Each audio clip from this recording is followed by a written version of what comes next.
à tous, bienvenue dans votre journal. Dans l'actualité de ce 22 février, la fronde des éleveurs contre la grande distribution. Hier, une quarantaine d'agriculteurs s'est attaquée aux chariots des Leclerc et Intermarché. Nous les avons rencontrés. Aujourd'hui, le point sur leurs revendications. Le grand froid sévit dans nos départements et les hébergements d'urgence demandent de l'aide pour faire face à une recrudescence des sans-domicile fixe. Et puis à la fin de ce journal, Louis Barrault, porte-parole de Chrétiens Migrants, revient sur 15 années de combat pour les sans-papiers. Passionné par les jouets anciens à Rochepinard, la Bourse internationale des jouets anciens reçoit plus de 200 exposants venus des 4 coins de l'Europe. Rencontre avec 2 collectionneurs de voitures. Bonsoir, ils s'en prennent aux chariots des supermarchés, le désespoir des agriculteurs face aux géants de la grande distribution. Hier soir à Sainte-Maure-de-Touraine et à Fondette, une quarantaine d'éleveurs s'est réunie sur les parkings de Leclerc et Intermarché. Prix du lait et de la viande, ils ne parviennent plus à faire face à l'augmentation des charges. Brian Bock. 21 h sur le parking du Leclerc de Fondette, l'opération commando des éleveurs de Touraine commence. Le but de l'opération est de démonter les roues des chariots dans plusieurs moyennes surfaces de la région pour interpeller les directeurs. Les éleveurs se plaignent des prix trop bas de la viande et du lait. On est mal payé, mais c'est surtout parce qu'on a une augmentation des charges très importante. Donc on est avec des hausses de charges de 30%. Donc aujourd'hui ce n'est plus tenable. Il y a un certain nombre d'enseignes qui sont constamment absentes, c'est Intermarché et Leclerc. Donc aujourd'hui on veut les pousser à venir discuter avec nous et trouver surtout des accords. Les agriculteurs réclament une augmentation moyenne de 2 centimes d'euros pour le litre de lait et de 25 centimes du kilo pour la viande de porc et de poulet. Les roues des chariots dérobées, ils ont donné rendez-vous au directeur de magasin le lendemain pour récupérer leurs biens. Rendez-vous pris ce matin à la maison des agriculteurs de Chambray. Les directeurs étaient bien présents pour récupérer leurs roues de chariot. Il n'y a pas besoin des médias pour discuter de choses. Écoutez, on pourra parler sans les médias, mais là, devant vous, on peut vous dire que nous, on n'a pas peur des médias. Les éleveurs, bien décidés à faire entendre leurs revendications, ont réussi à ouvrir le débat face à des directeurs pourtant bien impuissants. Bien évidemment, je suis sensible, je comprends leurs revendications. Simplement, ils ne s'adressent pas forcément à la bonne personne. Et pour solliciter ce qu'ils veulent, il faut directement s'adresser à nos centrales d'achat. Malgré l'impuissance des directeurs, car les prix sont négociés au niveau des centrales d'achat, l'opération commando est réussie pour les éleveurs, le but étant de se faire entendre et d'ouvrir une brèche. On sait que ce n'est pas eux qui font les prix, qui font les achats, mais en voulant toucher les responsables des achats, faut savoir ouvrir les portes. Et des fois, pour ouvrir les portes, il faut trouver des personnes qui savent pousser lesquelles portes pousser. Bilan, au bout d'1 heure et demie de négociations, objectif atteint. Les directeurs des Leclerc et Intermarché, dépouillés de leurs roues de chariot, se sont engagés à passer le message aux centrales d'achat. Les éleveurs attendent maintenant du concret, affaire à suivre. En bref, cet accident, une collision violente entre 2 chevaux et un véhicule léger. Ça s'est passé cette nuit sur la départementale 174 à hauteur de la commune de Vineuil. 2 chevaux en liberté se sont retrouvés sur cette route. Ils ont été euthanasiés par un vétérinaire. Quant au conducteur, il a été légèrement blessé.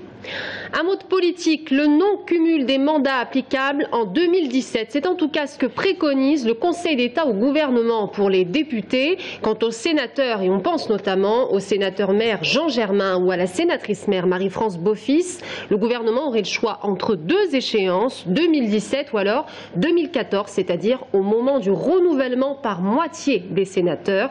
Le projet de loi sera présenté le 13 mars au Conseil des ministres. Lise Anne continue de clamer son innocence dans l'affaire trouble des mariages chinois. Mardi prochain, l'ancienne chargée de mission contestera son licenciement auprès des prud'hommes. Elle réclame notamment des dommages et intérêts. Jérôme Malin. Lise Anne et l'affaire des mariages chinois n'en est qu'à son début dans la longue procédure de jugement. Même si l'organisatrice des mariages chinois a déjà été mise en examen pour escroquerie, prise illégale d'intérêts et recel de fonds publics, Lise Anne prévoit aujourd'hui de contester son licenciement de l'Office de tourisme lors d'une conciliation qui se tiendra mardi prochain au tribunal des prud'hommes. L'ancienne chargée de mission du maire de Tours va demander 140 000 € de dommages et intérêts. Et même si pour Maître Moisan, la procédure suit son cours et qu'il n'y a pour le moment rien de nouveau dans le le dossier mariage chinois. Selon une source judiciaire, le Sénat devrait être saisi prochainement d'une demande de main levée d'immunité parlementaire concernant le sénateur maire Jean Germain. Cela devrait permettre aux 3 juges d'instruction chargés de l'affaire d'entendre Jean Germain, mais non plus comme simple témoin, notamment en cas de culpabilité avérée. 5000 emplois créés grâce au chantier de la ligne à grande vitesse. D'ici cet été, 1000 salariés devraient rejoindre l'aventure du Sud-Europe Atlantique. C'est en tout cas ce qu'a annoncé le directeur du projet ce matin à Poitiers, Xavier Neuschwander. Des températures en chute libre et même quelques flocons ce dimanche. Le froid est vigoureux. Les hébergements d'urgence croulent sous les demandes de plus en plus importantes. Un problème qui n'est pas nouveau mais qui inquiète de plus en plus les membres de RESF. Anaïs Michaud les a rencontrés. En début d'hiver, une cinquantaine de personnes dormaient dans la rue chaque nuit, faute de place proposée au 115. Mi-décembre, la préfecture a mis à disposition 45 places au total, réparties dans 3 centres d'hébergement d'urgence, 2 petites maisons et la salle commune de l'hôtel Comté. Aujourd'hui, il reste encore une vingtaine de personnes pour lesquelles aucune solution n'a été trouvée. Parmi elles, beaucoup d'Arméniens demandeurs d'asile. On a une femme qui se retrouve à être enceinte et qui a une vingtaine d'années et qui se retrouve à la rue et qui refuse de fait cet hébergement-là parce qu'elle refuse la promiscuité, elle a un certain niveau intellectuel et donc elle se trouve choquée par ce qu'on lui propose au quotidien. Qu'une personne qui est demandeuse d'asile officiellement se retrouve à la rue, c'est complètement intolérable.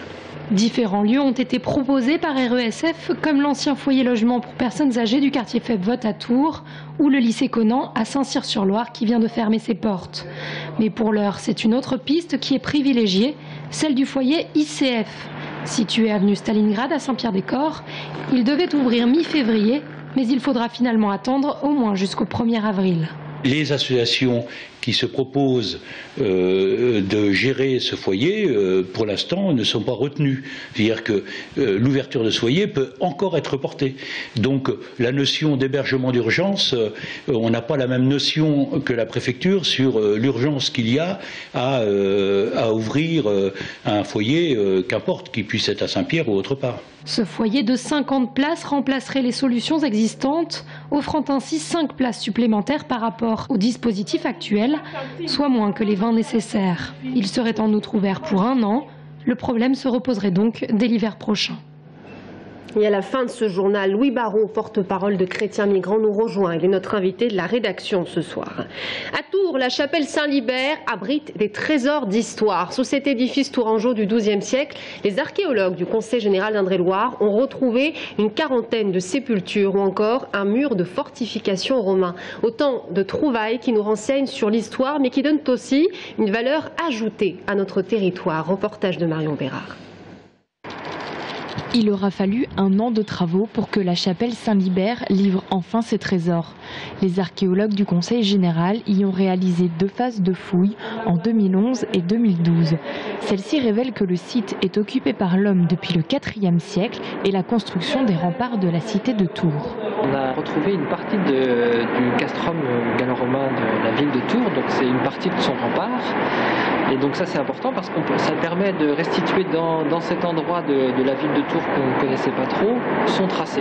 La deuxième découverte, c'est les fondements d'un autel et d'une barrière de chœur, d'une chapelle antérieure à l'actuelle. Ces éléments peuvent dater de l'époque carolingienne.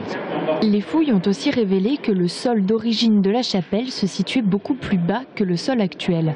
Des 2 mètres de remblai, les archéologues ont sorti une 50aine de sépultures. Elles appartiendraient à une même famille de notables, enterrés là au XVIe siècle alors que la chapelle était privée. Quant au nom de cette famille, des doutes subsistent. Il s'agit peut-être de la famille de César Forger, qui est maire à la fin du XVIe siècle et capitaine du château de Tours, ou peut-être de la famille Becquerel, qui sont des notaires tourangais. Des travaux de restauration vont permettre de rendre à la chapelle son sol et sa toiture d'origine. Elle devrait retrouver des occupants d'ici 2015. Une fois restaurée, la chapelle Saint-Libert deviendra le siège social de la Société archéologique de Touraine. Roche-Pinard accueille des passionnés de jouets anciens. Ce dimanche, le Parc des Expos reçoit 250 exposants venant des 4 coins d'Europe. De quoi attirer bon nombre de collectionneurs. Direction ce soir Amboise et la Ville aux Dames, où Lizzie Lambert a rencontré 2 passionnés de voitures. Regardez. Ça, c'est une reproduction à l'échelle 43e du groupe électrogène de Pinder des années 60. Le thème de la collection de Roger, c'est le cirque. Il possède des centaines d'objets, dont un certain nombre de mini-voitures. Roger achète au coup de cœur, mais chez les collectionneurs, les prix ne se fixent pas au hasard. Il y a toutes les Dinky Toys qui existent, avec des cotes. Hein. Il y a des prix à 1000 € là. Hein. En moyenne, les mini-voitures coûtent 12 €, mais la mini-voiture la plus chère du monde est estimée à 3,5 millions d'euros. Une exception, les cotes dépassant rarement les 1000 €. Il y a des gens qui peuvent acheter des pièces à plusieurs centaines d'euros, oui. Oui, oui. Ça existe. Il y a des collectionneurs qui ont des moyens pour acheter des pièces très chères. Hein. Dominique, lui, est fan de voitures Michelin. Mon petit bonhomme, que j'aime bien, Gador. Donc le petit bonhomme Michelin. Dans son petit appartement, on trouve plus de 800 voitures, en vitrine ou en boîte, et il ne manque presque rien à sa collection. La famille Michelin, on n'en retrouve pas, c'est sur commande. Et ça va, c'est cher, comme dit, plus de 1000 € pour l'avoir. Alors moi, je ne peux pas me permettre de m'acheter ça. Parce que pour ma bourse, un Pierre Fête comme moi, non. Dominique ne vend pas. Il préfère partager sa passion en exposant ses collections dès que l'occasion se présente. Et c'est ainsi que s'achève notre journal. Merci à tous de nous avoir suivis. Dans un instant, 15 ans de combat pour les sans-papiers. On en parle avec l'invité de la rédaction, Louis Barrault, porte-parole de Chrétiens Migrants. À tout de suite.